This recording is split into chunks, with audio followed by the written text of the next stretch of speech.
కొత్త ఏడాది fitness goals reach అవ్వాలని ప్రయత్నించేవారు కొన్ని ట్రెండ్స్కు దూరంగా ఉంటే మంచిది. ఒకప్పుడు సోషల్ మీడియాలో వైరల్ అయిన ఈ ట్రెండ్స్ నిజానికి తప్పుదోవ పట్టిస్తున్నాయని నిపుణులు చెబుతున్నారు. అందులో మొదటిది ఇంటెన్స్ వర్కౌట్స్ చేయాలనే ఆలోచన పెట్టుకోవడం.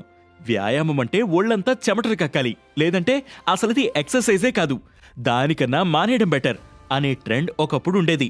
ఒకవేళ మీలో ఎవరైనా పొరపాటున అదే నిజమని నమ్మితే ఇకపై దానికి చెక్ పెట్టండి. ఈ మైండ్ సెట్ వల్ల అలసట, సంతృప్తి లేకపోవడం, వ్యాయామంలో నిలకడ కోల్పోవడం వంటివి జరుగుతాయి.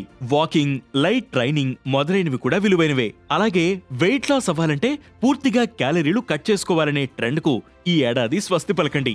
శరీరానికి సరిపడా క్యాలరీలు అందకున్నా ప్రమాదమే. మీ జీవక్రియ దెబ్బతినడమే కాక హార్మోన్ల పనితీరుపై ప్రభావం చూపిస్తుంది. అందుకే బ్యాలెన్స్డ్ డైట్ కి ఓటు వేయండి.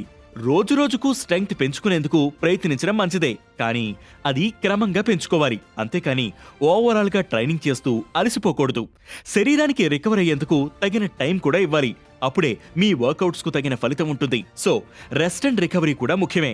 ఒకప్పుడు వ్యాయామానికి ముందు ఆ తర్వాత చేసే స్ట్రెచ్చింగ్ ఆప్షనల్ గా ఉండేది, కానీ ఇకపై అది తప్పనిసరిగా ఫాలో అయ్యేలా చూసుకోవాలి. ఇకపోతే ఇన్స్టా ఇన్ఫ్లుయెన్సర్లు క్రియేట్ చేసే ఫిట్నెస్ ట్రెండ్ ను గుడ్డిగా ఫాలో అవడం మానుకోవాలి. Quick fix workouts, viral challenges పేరుతో రకరకాల వ్యాయామాలు కాంబినేషన్స్ పోస్ట్ చేసి యూజర్లను కూడా చేయమని ప్రోత్సహిస్తారు. కానీ అది నిజానికి ఎంతవరకు సురక్షితం, మనకి అవసరమా, దాని ప్రభావం ఎలా ఉంటుంది మొదలైన విషయాలు స్పష్టంగా తెలుసుకున్నాకే అలాంటి ట్రెండ్స్ ట్రై చేయాలి. ఇక చివరిగా, వ్యాయామం అంటే మనం తిన్నదానిని అరిగించుకోవడానికి ఇక తప్పక చేయాల్సిన ఓ ప్రోగ్రాం అనే అభిప్రాయం ఉంటే దానిని వెంటనే మార్చుకోండి. ఆ ఆలోచన విధానం ఉంటే వ్యాయామాన్ని ఆస్వాదించలేకపోవడమే కాక ఫిట్నెస్ గోల్స్ రీచ్ అవ్వడం కష్టంగా మారుతుంది.